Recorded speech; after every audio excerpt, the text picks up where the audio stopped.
So basically, the rule of thumb in video games for 3D MMORPGs is render only that which can be observed by the avatar. There. What is real? How do you define real? Humanity wasn't meant to live like this!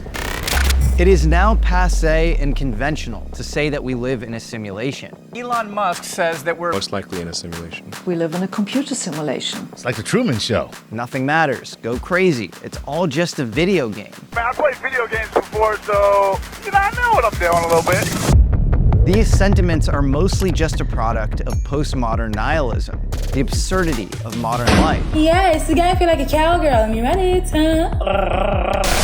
One in which society feels purposeless, docile, and domesticated, in which we're hypnotized by material gain, stupid status games, and mere survival. Look at that subtle off-white coloring. Oh my God. It even has a watermark.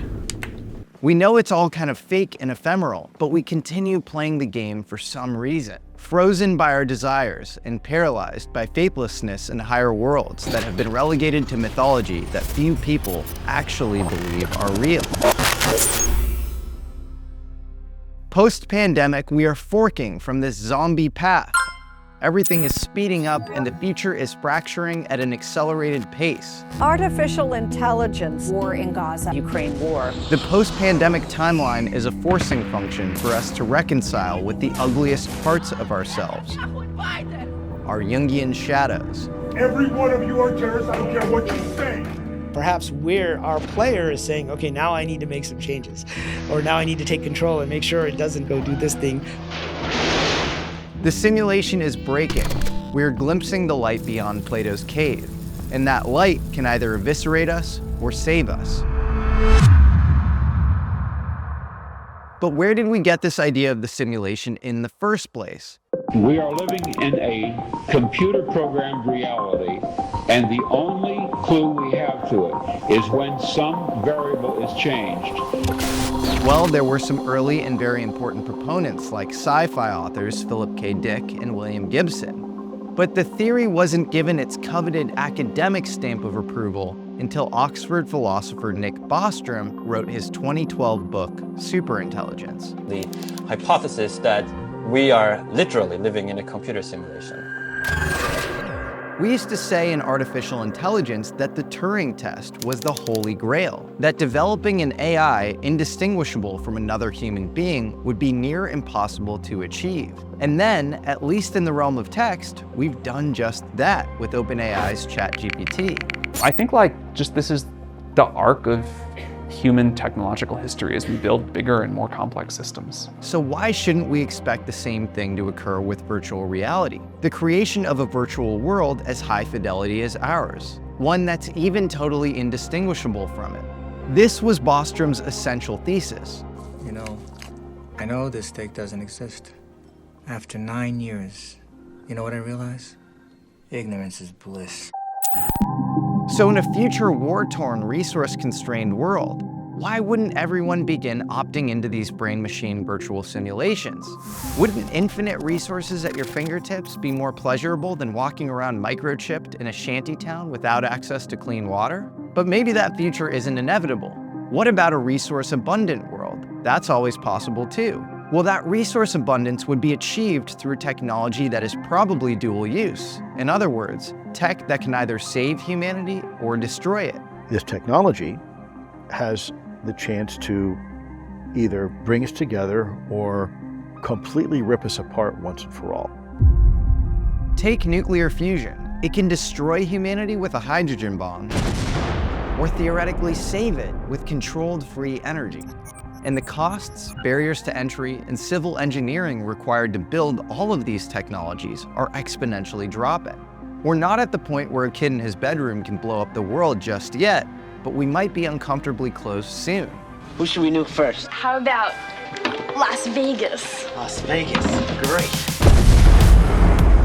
So in a resource-abundant world that anyone can destroy at the drop of a hat, If you were an elite member of that world, or a guardian, maybe you would send the average citizenry through a simulation before they can enter base reality, a test to ensure they adhere to the right higher virtues before giving them access to such possibly destructive technology. A sort of global scale initiation process, if you will. Maybe we're all just vying for access to get to the next level, a world of immortality, resource abundance, and infinite love. How do you know you don't have an incredibly high-fidelity biological skin suit headset on right now in the form of your body? Our senses are a filter to stop our brains from being overwhelmed with reality. And so what we see is a limited aspect of everything around us. But that is a different model of reality than people currently have today, but it's one I'm sympathetic to, which is that the sensory organs are not necessarily productive, they're reductive. On a default state of almost greater omniscience, but an inability to make sense of things. Even Elon Musk, America's chief industrialist of SpaceX, Tesla, and X fame, thinks that we're living in a simulation. There's a 1 in billions chance that this is base reality. Oh, okay. Elon's and Nick Bostrom's arguments are so easy to comprehend in common sense and so hard to argue with that even a totally closed-minded midwit like Neil deGrasse Tyson accepts that we are 50% likely to be living in a simulation. It's hard to argue against the possibility that all of us are not just the creation of some kid in a parent's basement programming up a world for their own entertainment. In walks Riz Virk, an MIT and Stanford-educated computer scientist with a very successful career as a video game entrepreneur. We are most likely inside some kind of a computer simulation.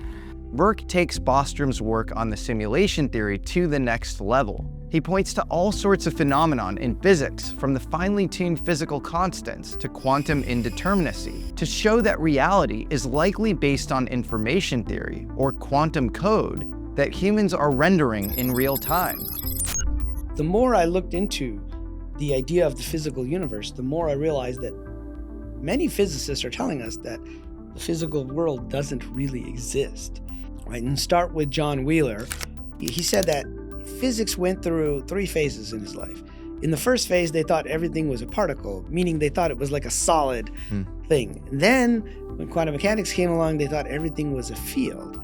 And the conclusion he came to, finally, was the more he looked into what an actual particle is, the only thing he could find was that it was an answer to a series of yes-no questions. But he also points to Christian, Islamic, Vedic, and even classical Western texts like Plato that all point towards a proto-architecture behind religion, one that depicts life as a sort of painful yet joyous karmic game in which we must learn repeated lessons. In the Sufi traditions, they talk about the 70,000 veils. These veils are put between you and ultimate reality, between you and God, and you're trying to remember who you were and who God is. Virk also discusses time, timelines, and time loops as the core variables in the simulation. Probability really only exists if you do something multiple times. So how is it that we can talk about a probability wave and collapsing if it's only going to happen one time? The only way that is real probability is if it was run multiple times. Much of this points to a simulation theory that, in my mind, is far more life-affirming, empowering, and meaningful for the average individual than the typical nihilistic framing, that you are just a cog in a computational machine and that your life has no meaning. So without further ado, please enjoy this special life-affirming documentary with this week's amazing American alchemist, Rizwan Virk. This episode is sponsored by Delete Me. Online privacy is no longer a luxury, it's a necessity. Political polarization is at an all-time high, and personal information like your phone number and address is easy to find online. Sadly, this opens the door to identity theft, harassment, or even politically motivated threats. That's why I trust Delete Me to remove my personal data from hundreds of broker sites. They've already scrubbed a ton of information I didn't even realize was out there. It's a simple way to safeguard yourself and your family from becoming targets. And if you're into a lot of these crazy topics, that's always possible. Get 20% off by going to joindeleteme.com/Jesse20 and using the code Jesse20 at checkout. Thanks to Delete Me for sponsoring today's episode. Use my link in the description to start protecting your data today.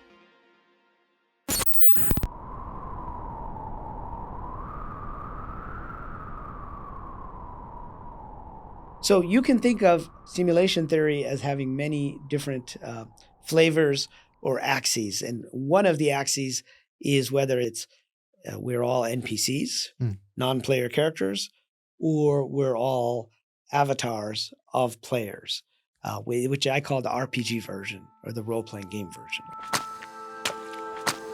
In this version, a more expanded, more fundamental, and more primordial soul is voluntarily porting itself into low-level reality.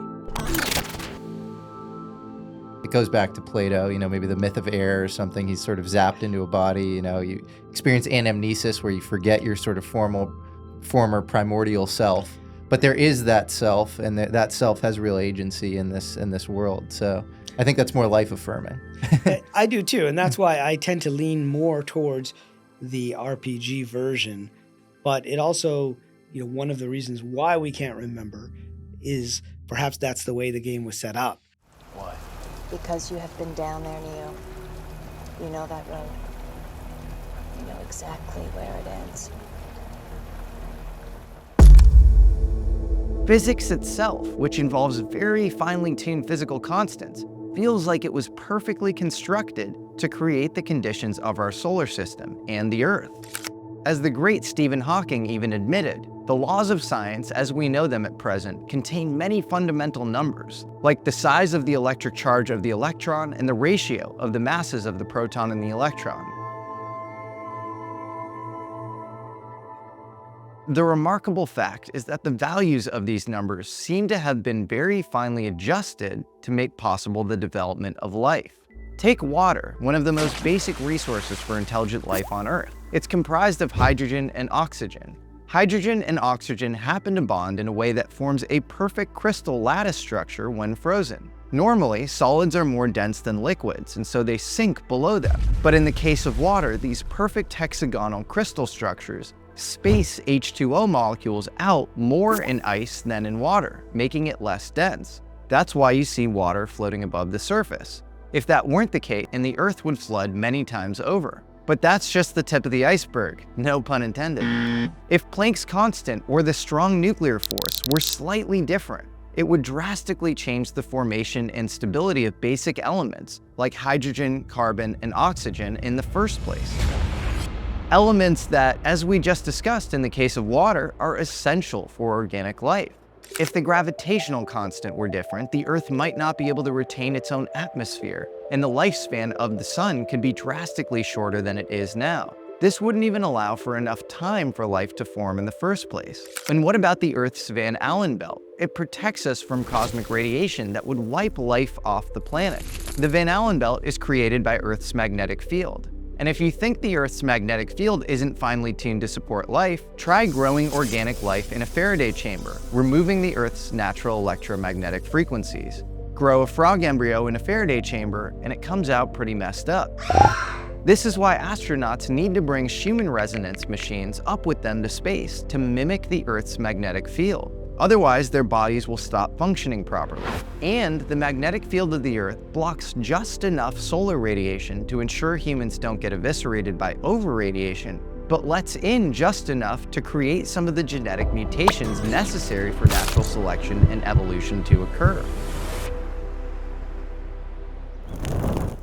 The conventional dogma in academia is that these are all just happy accidents that eventually occur with enough time, solar systems, and planets across eons. But thinkers like Riz Virk think these perfectly fine-tuned conditions point to intelligent creation or simulation. In fact, all of the possible values of these constants have been run through within a timeline of the multiverse. I call it the simulated multiverse, so they've been simulated, and we happen to be in the one that has the constants that are well fine-tuned for us to be able to live in it. But there are other universes out there where we would not be able to live.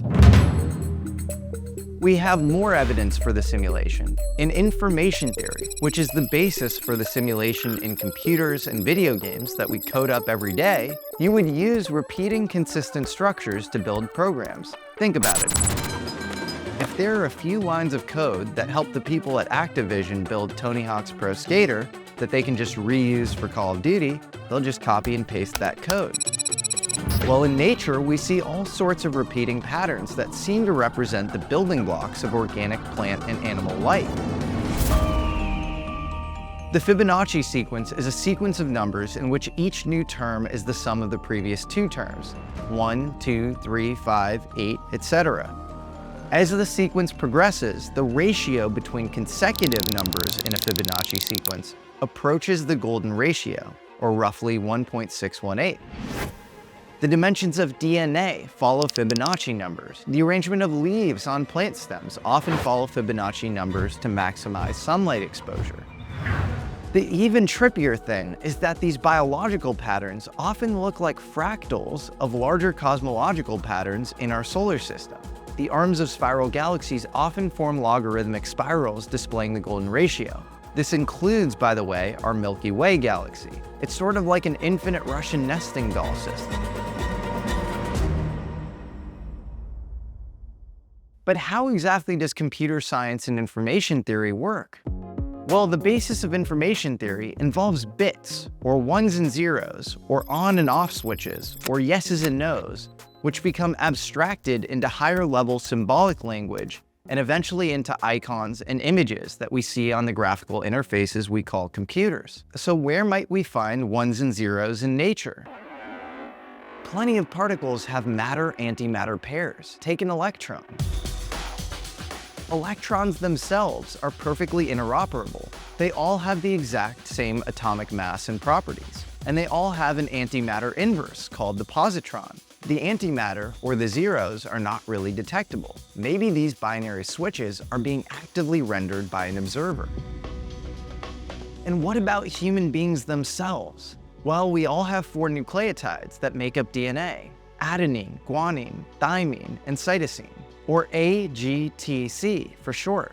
But we call them base pairs because A always bonds with T and C always bonds with G. So 2 base pairs. Sounds like bits or ones and zeros to me. I don't believe it. Is it really so hard to believe?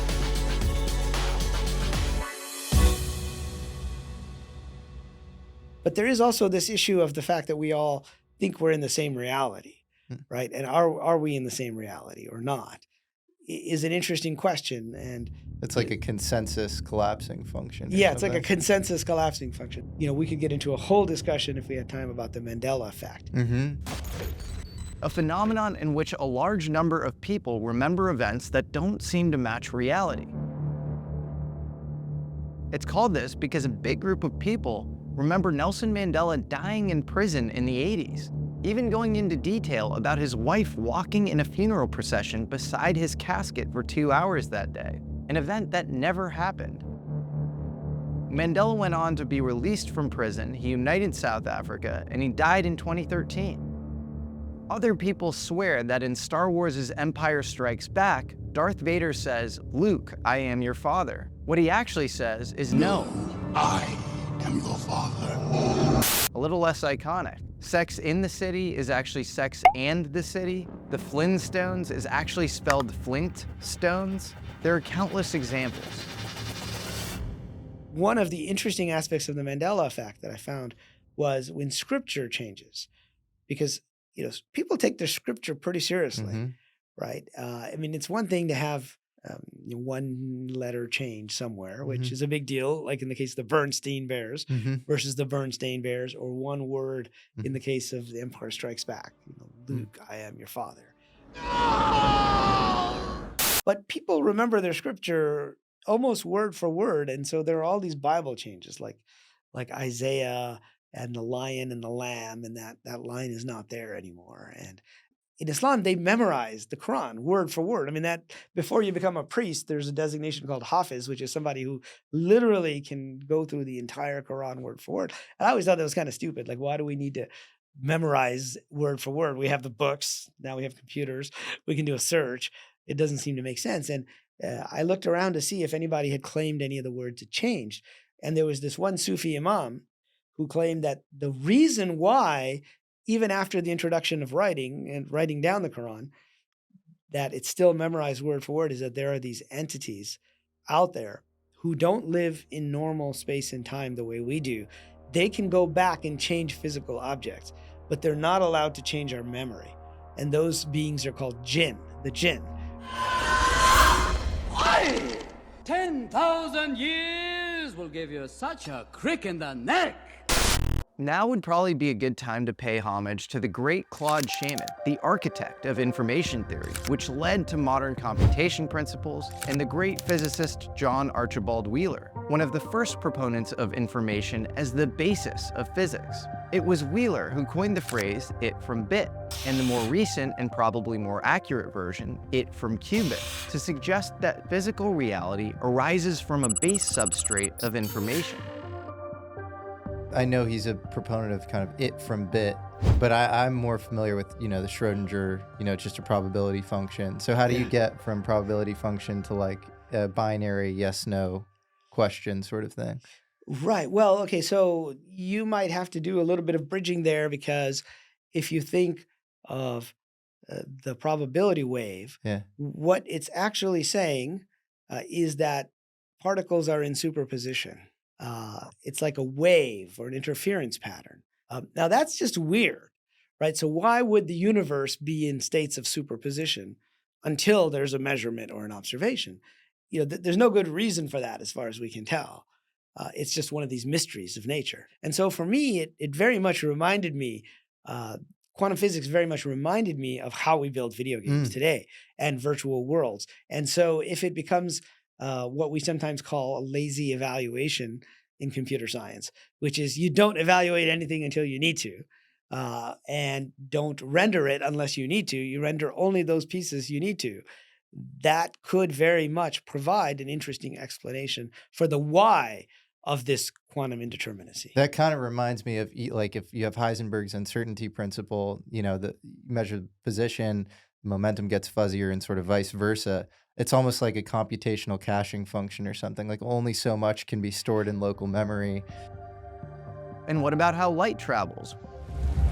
Would that follow information theory principles? Fermat's principle of least time states that light follows the path that takes the least time to travel from one point to another. If the universe were a simulation, then the rendering of light, which is the foundation of everything we see, seems like it is governed by algorithms that seek the most efficient outcomes.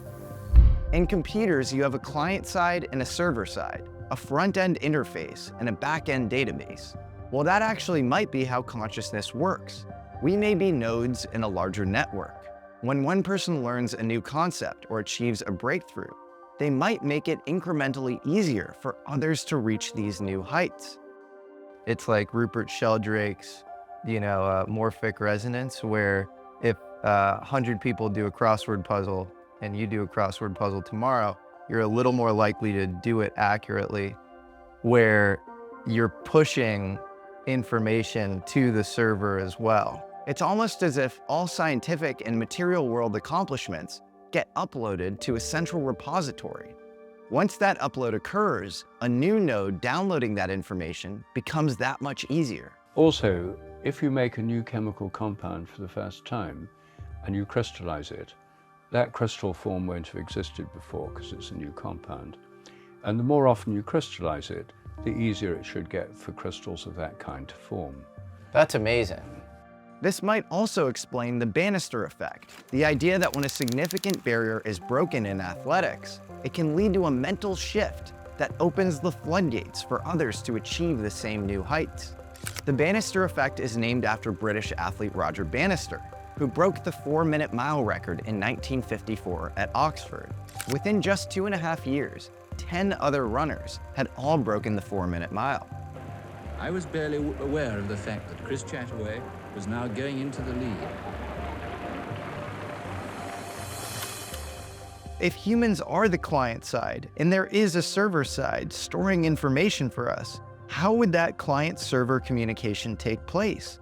Well, if you recall from my video, The Man Who Built UFOs for the CIA, I interview a Navy whistleblower who discusses an extended version of electrodynamics that involves a far more faithful adherence to James Clerk Maxwell's 21 original equations, instead of Oliver Heaviside's simplification into 4 vector calculus equations. When you introduce the scalar field, you now have the possibility of at least 3 completely new kinds of waves. Some of these waves might involve faster than light communications, and one of those exotic new wave types is called heliacoidal. So maybe that's how biological life gets downloads from the central server. And what about humans? Every human body has an electromagnetic field, and if this extended version of electrodynamics is real, maybe that's how we call information from the larger field or server. This fully comports with the phenomenology of thought, way more than saying that thoughts are just locally produced. And it might even explain some very interesting ancient and biblical depictions of holy figures. The symbol for the crown is called corona radiata. It's a nerve endings inside the brain. And we were thought of in neurology, we cannot control this. We cannot activate that. And then I came and I showed how to enlighten, activate the corona radiata, white mass inside the brain. I know I'm a king, man, the real king. And you and all of us, we should be kings. When I first heard about you, it was actually from Jacques Vallée. And he was like, there's a guy named Riz Virk, and he has this crazy theory, and he sort of, he took me through it. And he was like, it's impossible to disprove. Like, I think it's right. I read his first book, and I wasn't completely convinced. Yeah. I read his second book, and then he asked me to write the foreword for the French version, which I did, because by then I was hooked, and I couldn't find a flaw in what he was saying. Wow. Okay. What is the simulated multiverse? What is the core loop engine? Why run many, kind of simulation functions? Yeah, so, let's start with the multiverse interpretation of quantum mechanics, which was put forth by Hugh Everett, who was a student of John Wheeler's at Princeton. And he basically came up with a way to explain one of the problems with the Copenhagen interpretation. And so one of the problems was you have this probability wave, and you have it collapsing to one possibility, but nobody understood how that would actually happen. There's no math that brings you from this to this directly. It was like magic. Well, it's a Schrodinger's equation, I guess, but it's like square of the amplitude of the... Yeah, that's how you get the probability. Yeah. But nobody really understands how do you go from that down to just one. To the one, yeah, absolutely. So the collapse is the part. So the particular eigenstate, nobody knows why. Right. And what happens to the other possibilities at that point? Yeah. Right? Well, so, as I began to think about it, if you look at the original definition of probability, it was one of these French mathematicians, I'm forgetting which one, but somebody asked him about rolling dice. He basically said, if you take a die, a single dice, it has 6 possible futures, right? So he said, if you roll this dice, you're going to get one of these possible futures. And so probability really only exists if you do something multiple times. Right? Otherwise, what does it mean? There's no meaning to probability. Right. Right? How would you know if you hadn't flipped the coin so many times? Right. Right? And the idea is that over time, the more you do, the more it's likely to get into the situation. It's a great point, yeah. And so how is it that we can talk about a probability wave and collapsing if it's only going to happen one time? The only way that is real probability is if it was run multiple times. And Everett said, well, if you take these different possibilities and the amplitudes, what you have is a wave that is basically a superset, a superposition of all of these waves. And he said you can separate one of the waves, but then you're still left with all the other subsets of that wave. It turns out you can separate all of them so into different physical universes. And so, he put out this idea that when that collapse happens, what's really happening is we are in one of those universes and the other universes exist out there. The problem with that approach, according to many physicists, is it's not parsimonious. Right? That's a word they like to use, because it's basically creating a new universe like all the time, right? We're talking about at the quantum decision state, right? So much smaller than a second. We've been creating new universes. And so that idea seems absurd to some people, that we have to create these entire physical universes. And I like to say, well, there's really nothing in nature, no big object that can clone itself so quickly, unless there's one scenario in which I could conceive it happening, and that is that the universe is actually information. Computation, yeah. And computation. So you don't actually have to clone the whole physical universe. You just have to clone the information in the universe. It seems like if you go back to the actual Copenhagen school, a lot of them were flirting with the idea that the mind was part of the collapsing of the wave function. So like you could even, read like Heisenberg, and he sort of muses about this, it all has to go through the mind. And then you had Max Planck earlier and von Neumann, Wigner, that was sort of part of their interpretation. Yeah. And then later on, it turned into this, if you talk to most quantum, field theorists now, they would say that, it's just when particles sort of collide, they collapse into an eigenstate. And that's independent of, any sort of human observer. And I do find it interesting that a lot of the, all the early proponents, the people that actually made the equations that govern, quantum mechanics and then quantum field theory, were proponents of this. And then it kind of turned into this, shut up and calculate thing. Right. And I think that is something we shouldn't try to lose. I think sometimes we try to have too much certainty because we think the other thing is absurd, right? Wheeler was one of the ones who talked about this idea that in quantum physics, there is no subject-object separation. You can't have, like the scientists like to think there's a window here and I'm watching the observation over there, and what I'm doing here doesn't affect that, right? That's kind of the basis of scientific experimentation. You can't have science if you can't have that. But Wheeler was one of the proponents who said there is no such thing, that basically we are in a participatory universe. So if we are observing this experiment, we are affecting the outcome.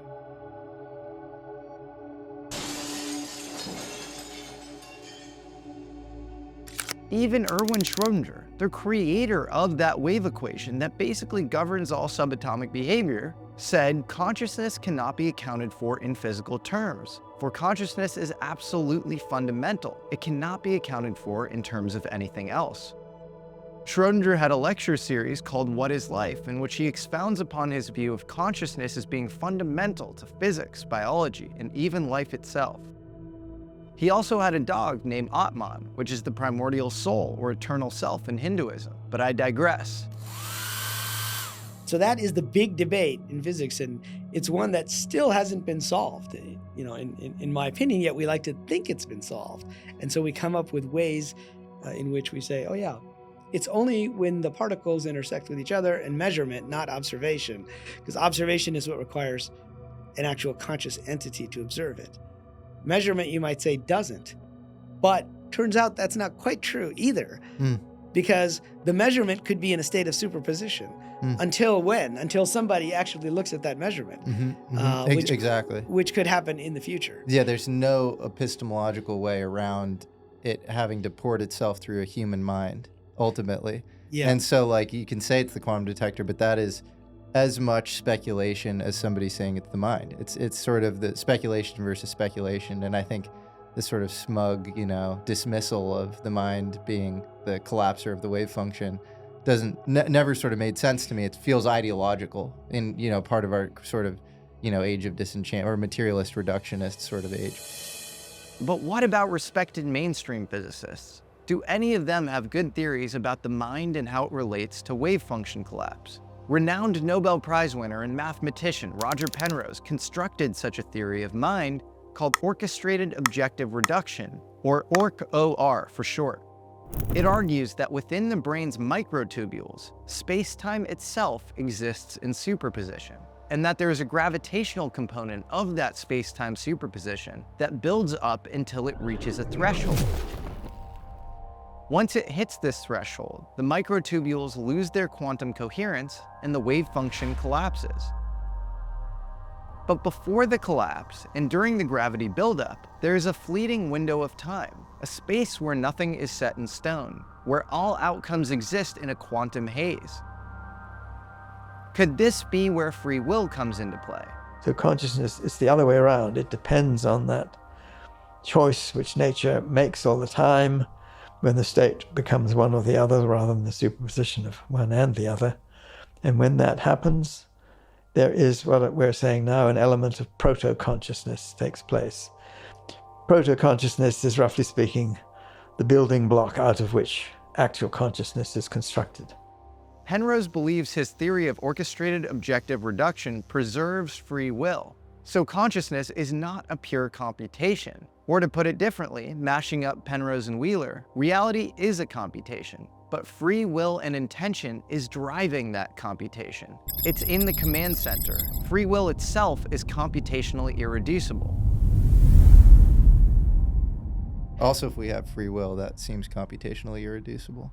Yes, and so that's the other part of it is if you add free will into a computational process, which, by the way, most computer scientists don't want to do, and which most scientists don't want to do, because they think of free will as just being randomness, quantum randomness, right? And in fact, in computers, there's usually in every language, there's a command to generate a random number. But technically, it's not really random because it's using a well-defined algorithm based on some key phrase and maybe the time, in nanoseconds or milliseconds that you actually made that request. And so the only true randomness in computers comes from quantum computing, because quantum computing is relying on the actual quantum effect of superposition collapsing into a position, and that is like the only true randomness. And so scientists try to define free will as the same as that kind of randomness.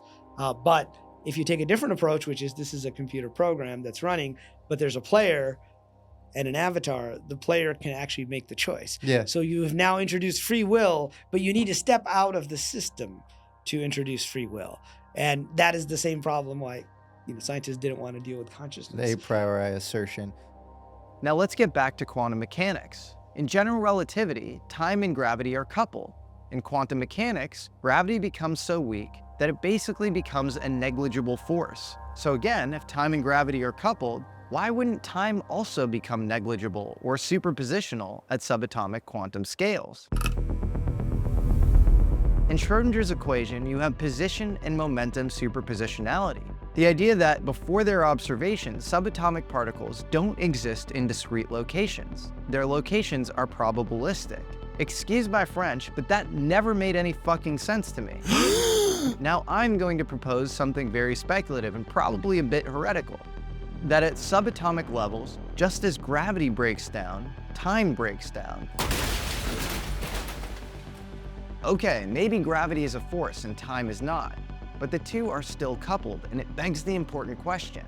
Why do we take time for granted as a classical axiom on a subatomic level when we don't understand gravity at all on a subatomic level?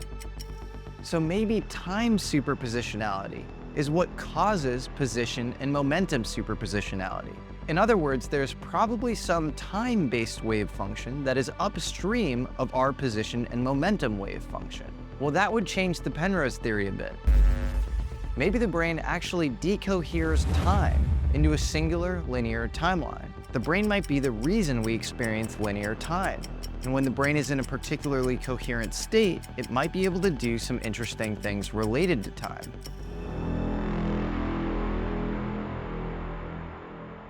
If the brain is a quantum system, as Penrose thinks, it likely has access to shards of the future.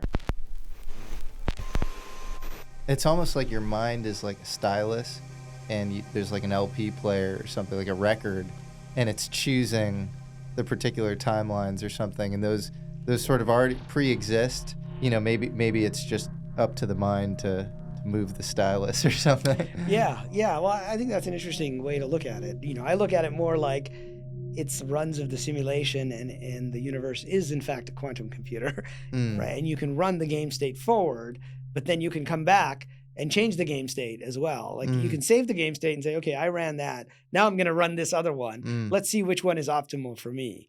And then that's the one that I'm going to let move forward.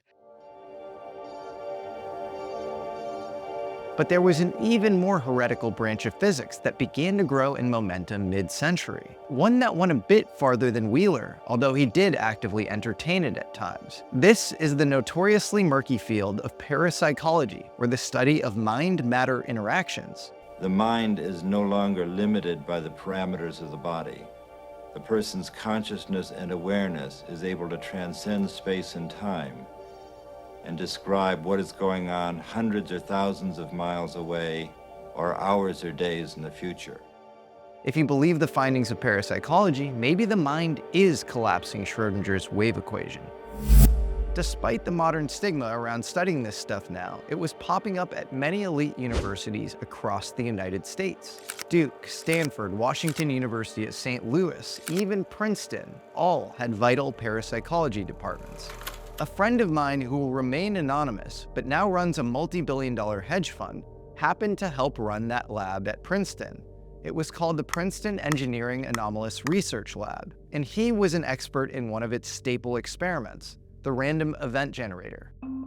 Take a well-calibrated device that produces binary outputs based on conventionally thought of as random processes in quantum mechanics. For example, radioactive isotope decay, photon interference, electron tunneling. All of these things have a known statistical distribution. And so if you imagine something like, imagine you have a wheel that's spinning. It's like a roulette wheel, let's call it. You either have a black marker or a white marker. And so this wheel, it's spinning, spinning, spinning.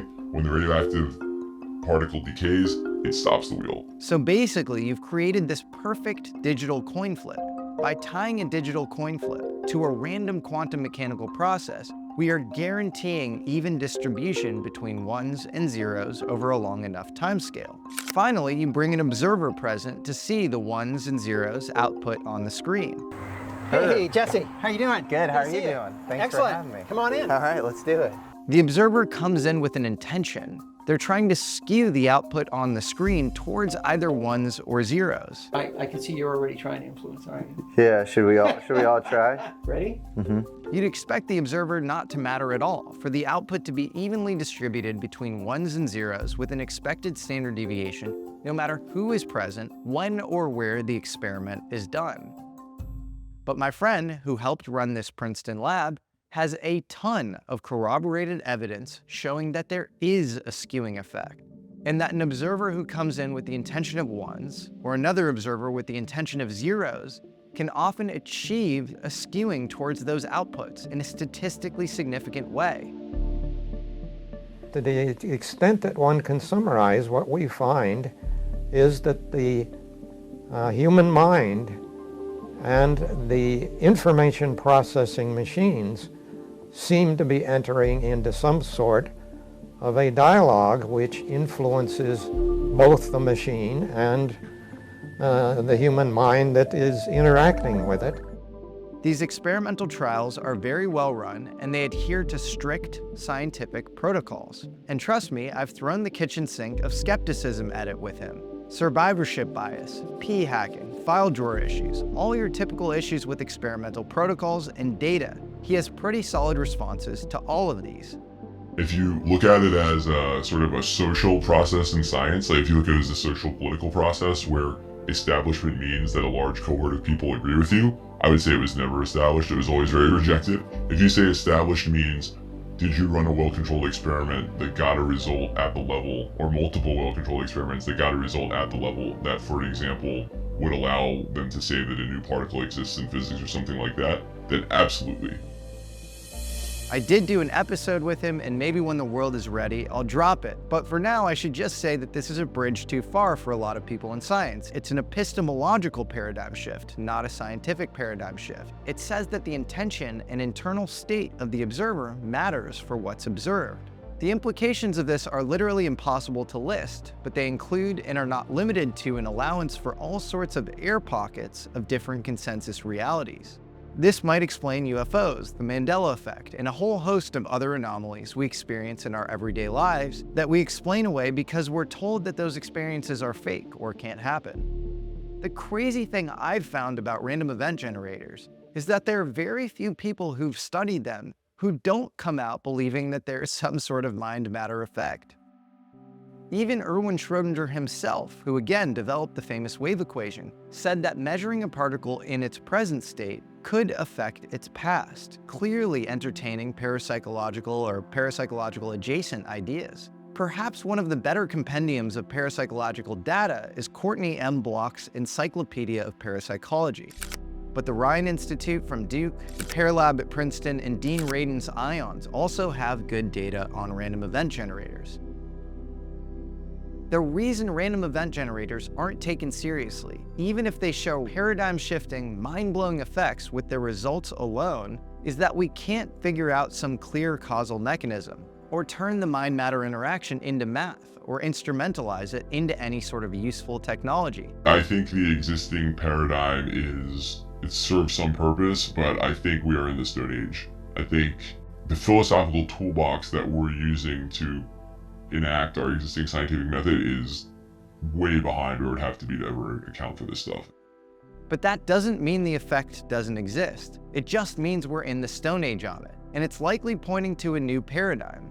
For another example of this in the past, take Mercury's orbit. Newtonian math couldn't describe it. We needed to understand the space-time curvature effect of the sun, and for that, we needed Einstein's relativity.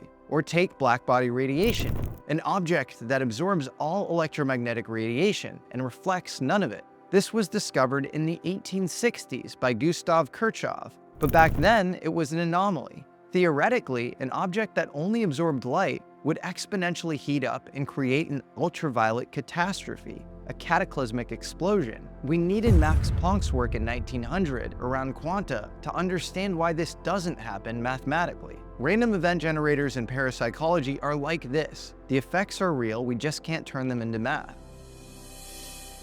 And it was not a subject that I had any background in from a scholarly standpoint. The guy that started the Princeton Parapsychology Lab was a plasma physicist and propulsions engineer named Bob John. In fact, Bob John was even the dean of Princeton Engineering before starting PEAR. And a lot of his plasma propulsion systems are still used in space.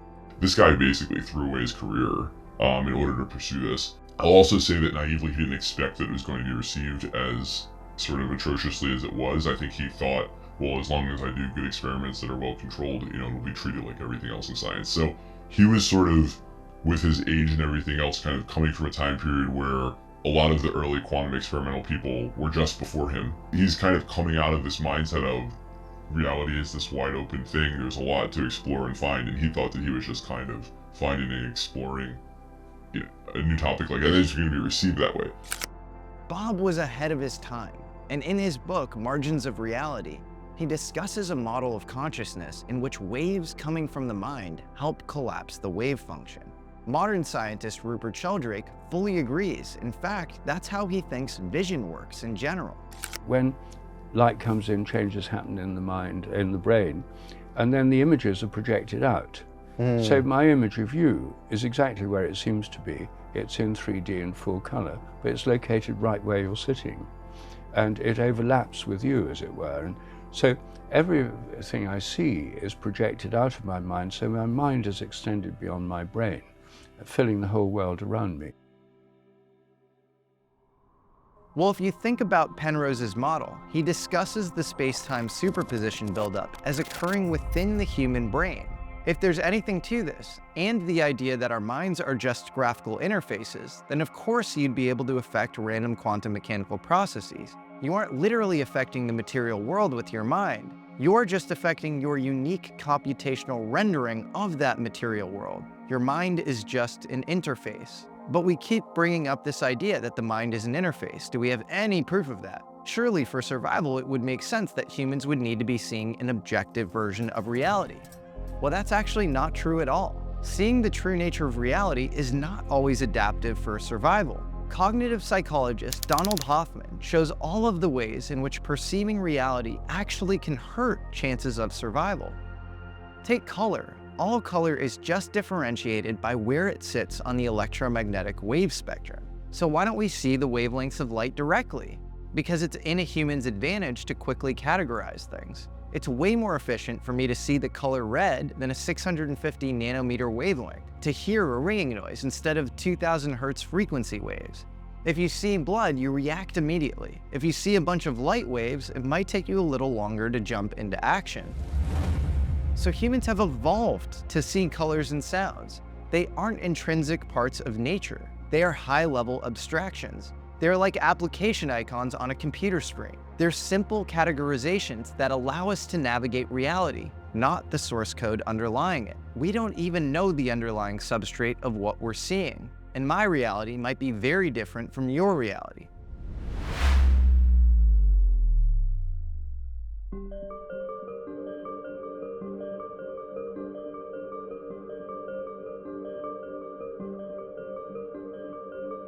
There's an ocean of pure, vibrant consciousness inside each one of us. And it's right at the source and base of mind, and it's also at the source of all matter.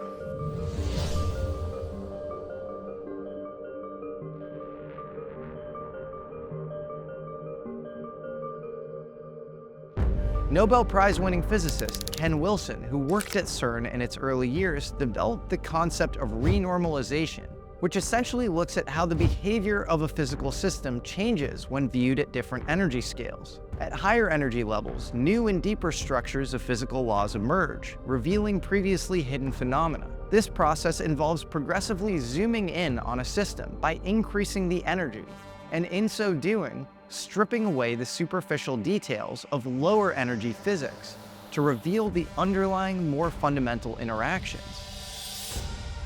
Wilson used renormalization to show that at high energy levels, near critical points such as phase transitions in materials, new universal behavior emerges that applies to a wide range of systems. Essentially, by pushing systems to extreme conditions, near the critical temperature of a phase transition, for example, their underlying dynamics become more evident. In conventional science, this mostly applies to materials and phase transitions, but perhaps Wilson's concepts here have more to do with the nature of reality itself than we realize. When we do atmospheric testing of nuclear weapons, we could literally be ripping holes in the fabric of reality. What if there's something about this technology that actually disrupts physical reality or changes time? The current paradigm of atomic energy output is the Tsar bomb, which exerts 80 to 100 megatons of TNT. When we get to upwards of 1 × 10 to the 9th tons of TNT, we can start folding space-time at will. If E equals mc squared, then the only way to get this sort of space-time metric effect is if you have enough energy. You got it, because if you do it, the only two ways to warp space-time is with mass or a lot of energy. Think of mass and energy as the same thing. Mass is ice, energy as steam, okay? But they're both water, okay? So same thing kind of here, energy and mass have this relationship. So you need to get Planck scale energy or something. I cannot, if I use mass to do this, I need mass more than the Earth. I'm gonna perturb everything on the planet. So what's probably happening, it's a whole lot of that. So for all we know, we're ripping little holes in space-time now, or sending out exotic electromagnetic or scalar longitudinal waves every time we do a nuclear test. This would explain why UFOs constantly show up around nuclear blasts, as documented by the great work of journalist Robert Hastings. In fact, in his seminal book, UFOs and Nukes, Hastings discusses intelligently moving green fireballs constantly showing up around atmospheric tests. These were documented by Edward J. Ruppelt, head of Blue Book at the time, and Dr. Lincoln La Paz, head of meteorology at University of New Mexico. The rumors were they're probably Soviet surveillance planes. Surveillance planes, you know, and the controller told me they were basically stationary. You know, are the Soviets flying helicopters over Montana? I don't think so. So again, with extreme energy output, you rip away higher levels of abstraction, getting to the root information layer of reality and breaking out of the simulation. This even makes sense in quantum mechanics. Remember Heisenberg uncertainty between position and momentum? Well, we also have quantum indeterminacy between time and level of energy. In other words, precise measurements between time and energy trade against each other, and high levels of energy might disrupt time. You talk about Trinity and you talk about Roswell. And similar things happen in the towns after the explosions. You have people report devils chasing them around and all sorts of paranormal activity. Yes. So are you opening up a window to another plane? You say that energy correlates with information. Yes. So if you have this massive energy kind of output, then all of a sudden maybe you can see more. Yes, and it makes an impact that continues, that's permanent. So the question is it a way to, can we walk up the chain of events and can we get back to the source in some way? Well, the idea that they are from the future is one idea. There's an idea that's more radical, is that this is all a simulation. The same bizarre effects may have occurred with Tesla and Thomas Townsend Brown's experiments. Agnew Bonson, who helped establish quantum gravity, which led to string theory with his Institute of Field Physics in North Carolina, was also funding Townsend Brown's high-voltage gravitational experiments at the same time. Bonson is quoted as saying strange things happen at high megavoltage across short distances. Bonson talks about anomalous phenomena that happen when you get into extremely high voltages at extremely low currents. He was clearly referring to Thomas Townsend Brown's work. Townsend Brown himself thought that his work had clear implications for time travel, and he was very aware that when you mess with gravity, you mess with time. And what about CERN? A single particle beam in the Large Hadron Collider creates 6.5 tera-electron volts. Collide the beams and you're at 13 tera-electron volts. I can't even begin to describe the level of energy output here. What does this have to do with breaking out of the simulation? Well, just listen to what public health expert Dr. Astrid Stuckelberger had to say about her conversation with certain CERN physicists. There are beings from portals coming in and out. It's physicists from the CERN who told me this. They've testified to beings coming in and out of portals. Yes. Okay, so that was the weirdest thing I'm including in this video, and it's definitely not hard evidence. I've emailed Dr. Stuckelberger. If anyone can get in touch with her, vouch for her character, or introduce me, I would welcome it. So I have no idea if portals are being created by CERN's beam collisions. But what about the American Particle Accelerator, the Cosmotron at Brookhaven National Labs? Cosmotron was the world's highest energy accelerator before the Large Hadron Collider. Well, apparently there was a UFO crash collected by the lab itself in 1992. It's about 7 o'clock at night, and being November, it was full dark. And all of a sudden it was lighter out than it is right now. And what about the plasma orbs that people in and around the NASA space shuttle have described? Or the controlled ball lightning that seemed to show up in Germany from 1942 to 1945 called Foo Fighters? Plasma is the fourth energy state after solids, liquids, and gases. It's what happens when you apply extremely high energy to something. For more on this, look at physicist Ken Shoulder's work on exotic vacuum objects. In Ken Wilson's model, an object's plasma state might reflect its true reality more than its lower energy instantiations. So maybe we get to deeper layers of reality, deeper levels of ontological truth with high energy output. And that's just one way to break out of the simulation, but one we should probably be pretty careful with and leave in the hand of experts. Maybe there are other, more natural ways out of the simulation we have a bit more personal control over.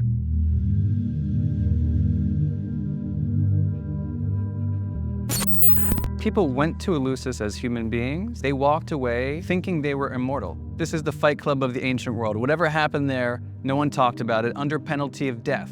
We have no Great War, no Great Depression. Our Great War is a spiritual war. Our Great Depression is our lives.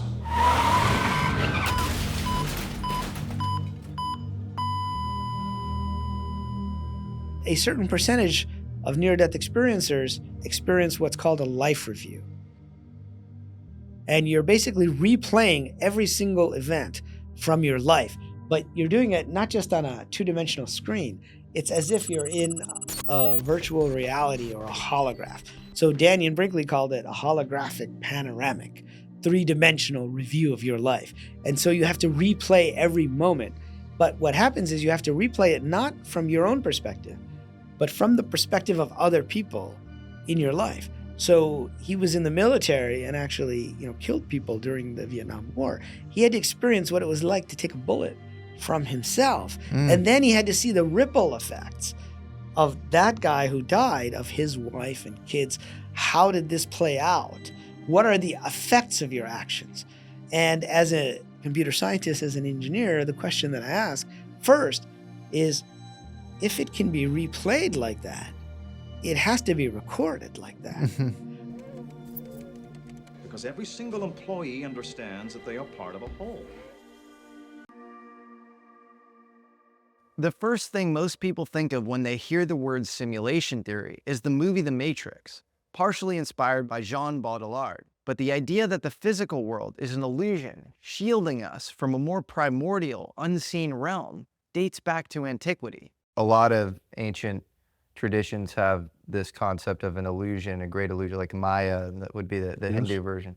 And Plato's cave, Glaucon talks about a form of meditation or a protocol to sort of see beyond the veil. Do you sort of believe in anything like that? Or I think Plato's cave was the most powerful, simplest way to show our predicament. But, that's why we have science. I mean, that's what Plato wanted us to do. He wanted to then develop science out of that to calibrate the illusion and then go outside and try to see what the reality was that was creating it. So it is an illusion until you can measure it. And the question is, can you? So if we're stuck in this cave, what do we do about it? This is the question the mystics faced.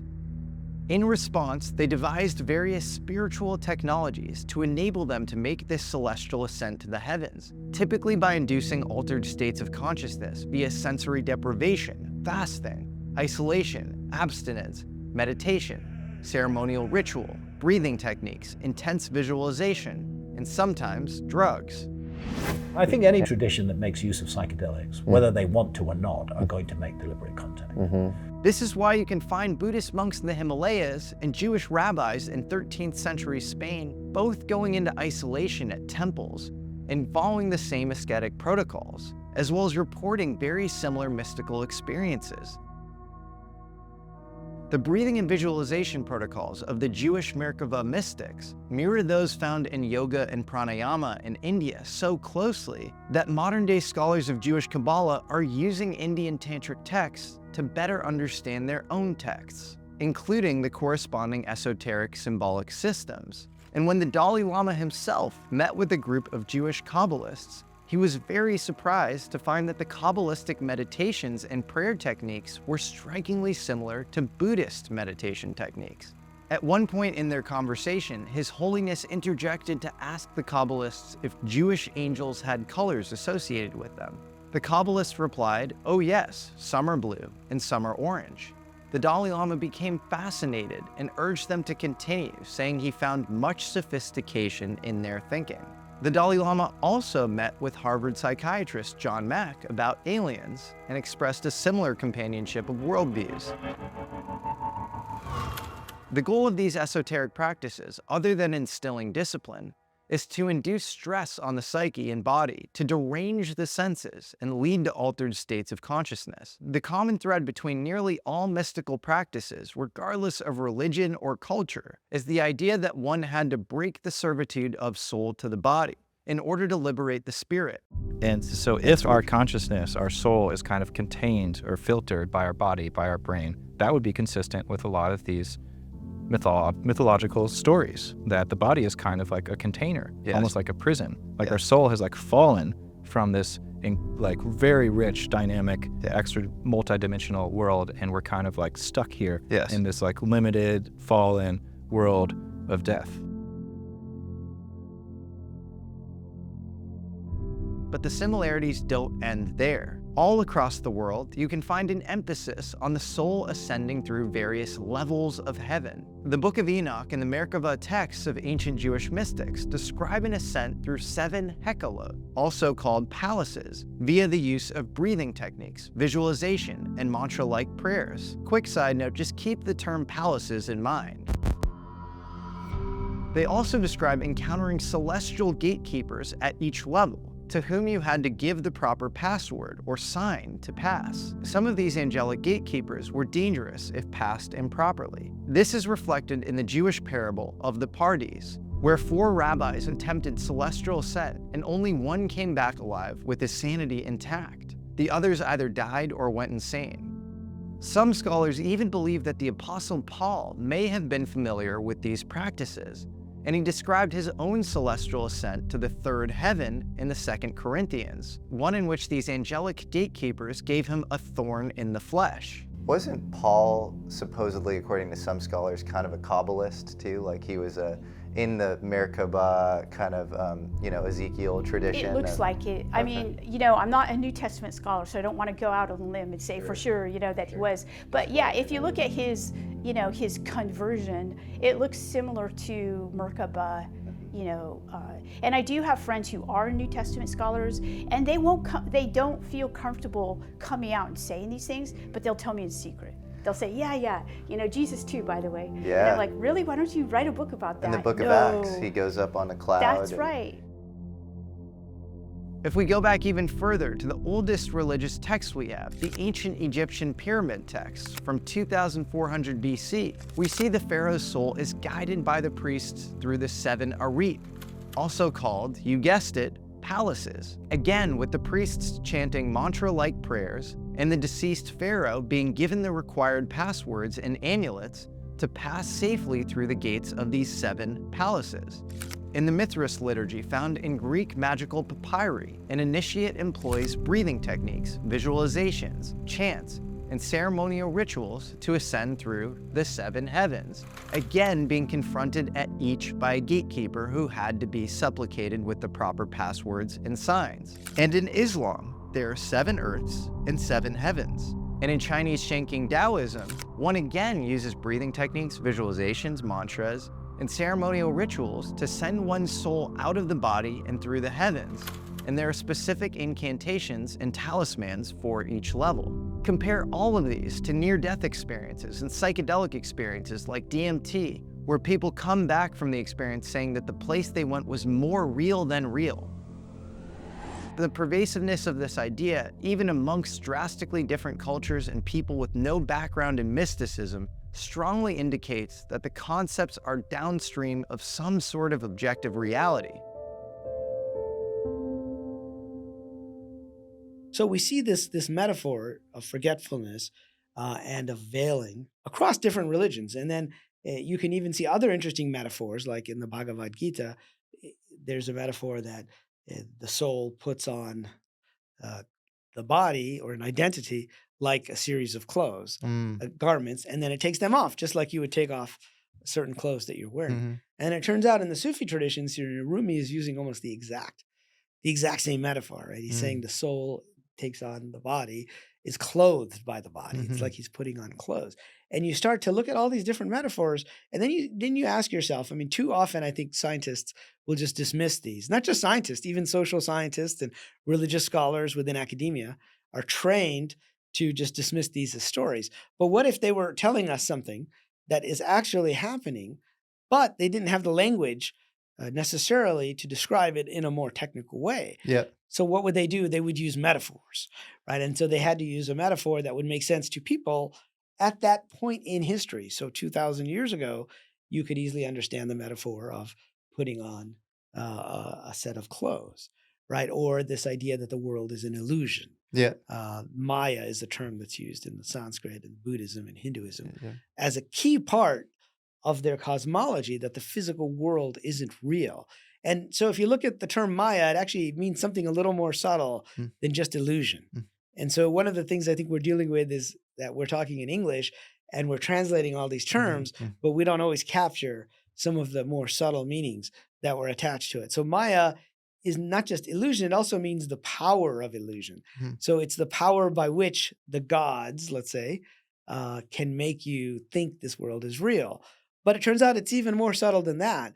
And someone once described it, I think the best description is, he said, if you go to a magic show and there's a magician on stage, and you know he's not really sawing that woman in half, right? You know it's an illusion, Yeah. but yet you're like, oh my God, wow, that's cool. That's the reason you're there, to enjoy the show, is you actually make the decision to kind of suspend your disbelief in order to enjoy the show. Yeah. And so that's the Take more the subtle. blue pill. Yeah, exactly. You take the blue pill rather than the red pill, right? Yeah. You're actually deciding that you will be fooled by this world. And turns out that concept, it's not just an Eastern concept. It exists in some of the Judeo-Christian traditions as well. But in the Islamic traditions, there's actual verses that say, we have set up this world for you as a game, as a pastime, as a sport, right? And that it is a particular kind of delusion. Right? It uses a particular word, el-gururi, and it has another word in front of it like matau, which actually means it's an enjoyable delusion. Like the whole world is an enjoyable delusion. Now, we all know bad things happen in this world. So why would these scriptures be calling it an enjoyable delusion or a magic show or a game or a lila, the play of the gods, which is another one of the Hindu terms that they use. And the reason is because that's how enjoy is, like, quote unquote, right? When you go to watch a horror show, a horror movie, you're watching people like hack each other up and doing all these terrible things, and you're enjoying it. Why? It's because it's part of the illusion and part of the story. And I think the old metaphors are of the world as a dream, the world as an illusion, the world as a stage play are all powerful metaphors. But we live in a time when we have more advanced technology. So we can use new metaphors that perhaps describe it better. It's like a movie. You have a script, but you can change the script if you want. And there's other people that are in there with you. We're all the actors, but we're also the audience watching ourselves. You basically say we're a massively multiplayer online role-playing video game. Right? That is, I think, the best metaphor to date for this thing called reality that might be too hard to explain in words. It might be ineffable.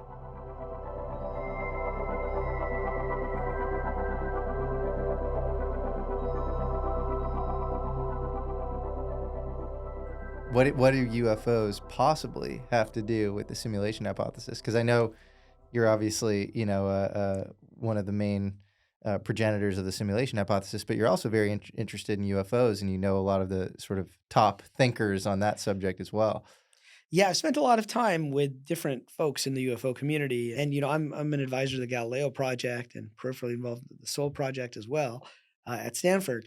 And one of the problems is that it seems that UFOs act in such absurd ways that we can't often take it completely seriously, from a scientific point of view, because it doesn't sound always like we're talking about a physical thing. Sometimes it is a physical thing and sometimes it isn't. So Jacques Vallée told me about this case that really got me thinking, and it was somewhere in like Northern California or Oregon, where there's these tall redwood trees. And he said the witnesses said that the UFO had come down at a 45-degree angle and it had left some marks on the ground. And so everybody came and investigated, and then all the other investigators left, but Jacques stayed behind. And he asked them, well, you said it came down at a 45-degree angle, but that would mean it would have had to cut through the redwood trees. I mean, these are tall trees. And they're like, yeah, it did that, but we didn't want to say that because we would sound crazy if we said that, right? So when you have something that's cutting through physical matter and then suddenly it becomes more physical, to me, that reminded me of either a holographic projection or rendering within a video game, right? Within a video game, while you're rendering, you can become semi-transparent. You can walk through walls. But then once you're rendered in the world, you can't go through the wall anymore. You're in like that physical state. And so it's possible that UFOs are being projected into this world, and then they become part of the world. So I'm not saying UFOs aren't physical. In the Platonic sense, they might be hyperobjects that exist outside of the cave, meant to be glimpsed. So there's something higher to aspire to, outside of the bounds of the narrow simulation you're in. They scramble your brain a bit and raise your consciousness, causing you to contemplate higher realms. This is a thesis that Dr. James Madden fleshes out in his great book Unidentified Flying Hyperobjects. Empirically, it also just seems like UFOs have access to the information substrate of the universe itself. They can materialize and dematerialize at will, and seem to skip across time. They're probably way more concerned with time and timelines than they are specific individuals in their lives. And maybe this whole worldview has a thing or two to do with secret UFO government programs. After all, Diana Pasulka's source in her new book Encounters was the daughter of somebody who she thought was in a secret space program. One thing that will always give me the chills from that account is that her father would constantly refer to the word simulacra at lunch tables with his colleagues. We are living in a computer-programmed reality, and the only clue we have to it is when some variable is changed. Deja vu. What did you just say? Nothing, just had a little deja vu. Switch, APOC. What is it? A deja vu is usually a glitch in the Matrix. It happens when they change something.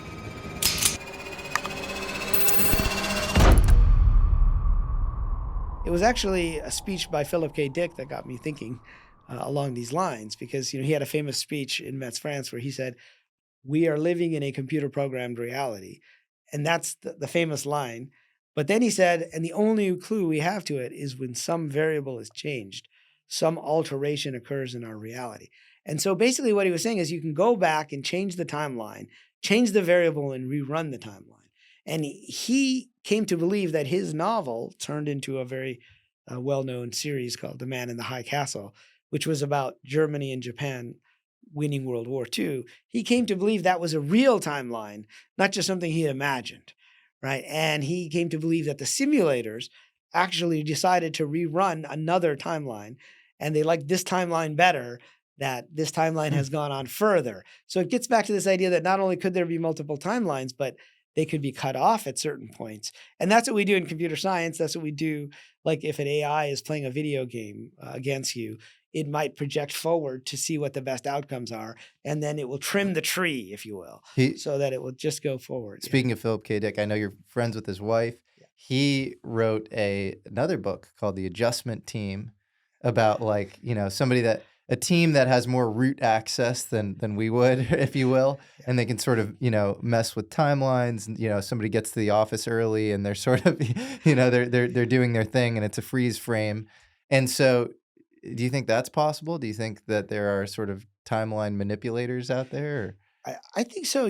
Tessa, his wife, she told me that he came up with the idea for that story, which eventually became the movie, The Adjustment Bureau, with Matt Damon and Emily Blunt, because he went into the bathroom and there was a light that he had turned on and off many times. Like he thought it was like a chain, if you remember the old chains, but it had been replaced with a light switch. And so he began to wonder, did somebody change this out while I wasn't here? Because I've turned this light on 100 times and I know it was a chain and now it's a light switch, or the other way around. I forget exactly which way it was, but it was different. Right. And so that's when he began to wonder about that. And if you listen to that full speech of Philip K. Dick from Metz, France, what he's saying is these alterations would occur in our reality. We would have the sense that we were rerunning the same events, that we were saying the same things, we were experiencing the same things, we would have the same things, we would have a sense of deja vu. And he said, this is a clue that at some point in the past, a variable was changed and the simulation was run forward. And so he ended up using almost the exact same language. And I didn't know this when I was choosing the term clue on a treasure hunt, that says maybe the future is sending us clues about where we might want to end up. And maybe that's what UFOs are. It's people from the future sending back, or not necessarily people, but entities from the future, sending back information about where they want us to go. And maybe there's multiple ones sending us back. So human evolution is almost about being able to pick the best possible timeline or something. It's like you're optimizing timelines, you're improving timelines continuously or something. Right. I mean, what if today we think World War II has happened and this is, it's a fixed past and there's going to be a future from here.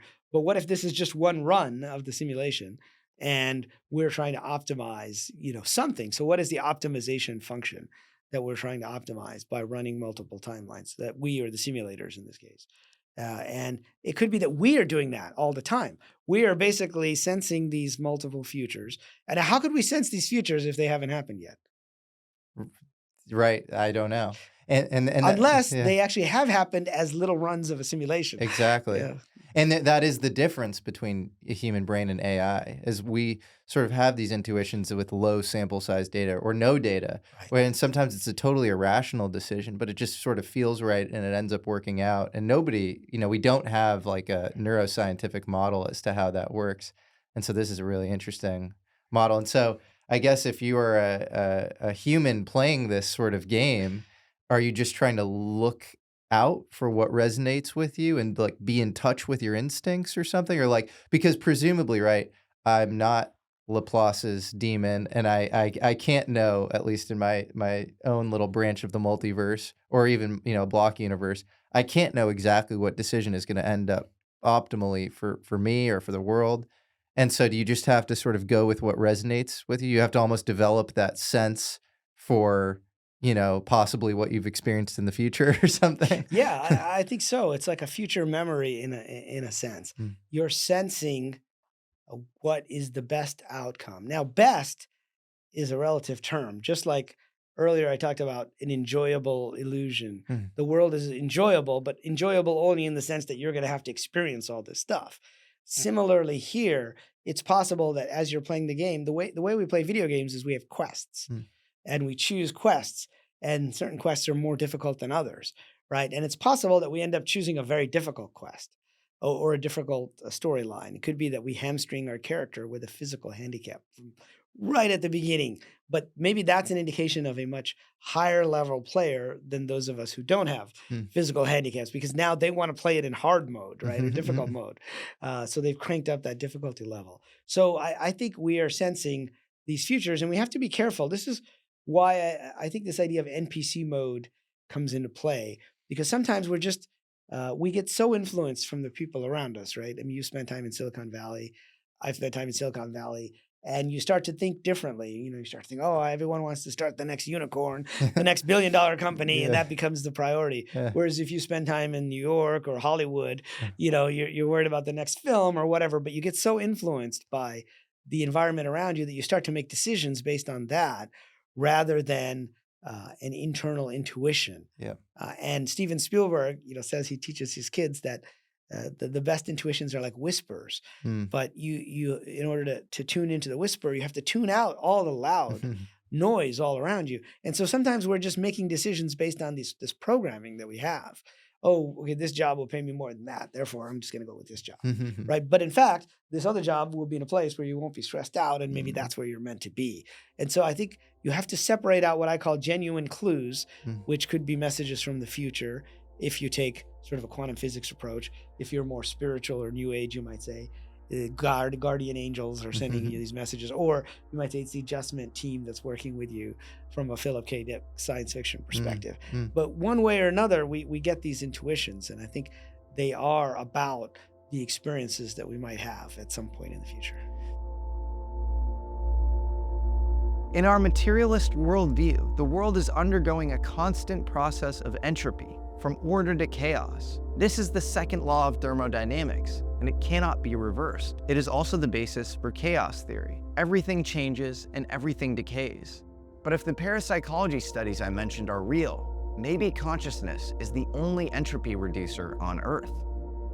Just look at the work of Carl Friston, perhaps the greatest living neuroscientist. Friston's free energy principles say that neurons are attracted to low entropy and order rather than chaos and randomness. There is even a term coined for the biological attraction to order. It's called syntropy, or the inverse of entropy. Consciousness and intention are likely what makes biology attracted to order, and probably a big driver in evolution. Something Erwin Schrödinger himself theorized in his great 1944 lecture series, What is Life? And something that biologist Michael Levin at Tufts is discovering now, that biological cells have clear goals and intentions. And so because of that, consciousness must be preserved at all costs. But if humans don't choose to remain conscious and exercise their divine right, they can get taken over by the computer program and turned into a non-player character.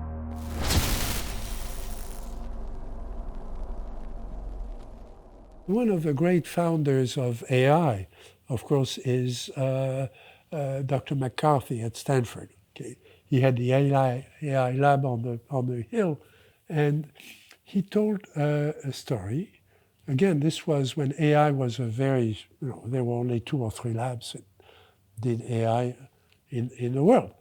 And his story was, in the future, you're going on with your job. For example, you're selling some, insurance or something.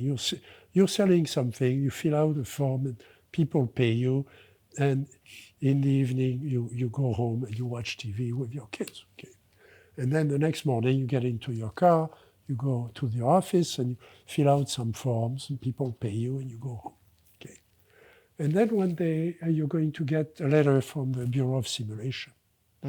The Bureau of Simulation says, "Dear sir, we have observed your daily behavior for the last 6 months, and you have not done anything that was not predicted by the model of the world. We run a model of the world, and you're in it. If in the next 6 months you don't do something that's not predicted by the model, you will be replaced by a simulated human." So the guy is in shock, and he tells his wife, I need to do something, and I'm going to change my life completely. So he drops out of his job, takes whatever money he has, moves to the Himalayas, starts climbing mountains, meditates, does all the things you're supposed to do, and 6 months later he goes home. A week goes by and he feels really good, goes back to his job, and there's a letter that arrives. It's from the Bureau of Simulation that says, "Dear sir, in the last 6 months, you still haven't done anything that wasn't predicted by the simulation model, and you have been replaced." So he's still there, doing his job, waking up in the morning, driving his car, and so on, but he doesn't exist anymore. Yeah, he's an NPC. He's a simulated piece of software that does all that. We live in a modern world obsessed with material things and becoming increasingly obsessed with artificial intelligence and low-level virtual simulations on our phones. As the great Marshall McLuhan once said, every media extension of man is an amputation. If our universe is in fact a simulation, and world religions and science point to this, we should probably be thinking more about how to break out of it and into a higher realm by contemplating and exercising virtue, instead of being obsessed with dropping into lower, more bit-compressed digital worlds to escape our pain. If we can ascend, maybe we can see ourselves for who we really are, and our world for what it truly is. As the great Erwin Schrödinger ended all of his lectures, Atman equals Brahman. That's our show. Thank you, Riz Virk, for your time and amazing work, and to the audience for entertaining this slightly schizo rant. Until next time, I'm Jesse Michels.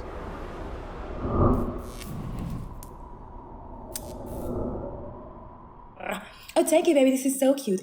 That was good. Coconut. Yes, yes, yes, yes, yes, yes. Bob, amazing. Meow, meow, meow. Yes, yes, yes. Ice cream, so good. Chula, chula. Money gun. I got your name. Wow, a lot of gifts for you. Yes, yes, yes. Oh, thank you, baby. This is so cute. Slay, huh?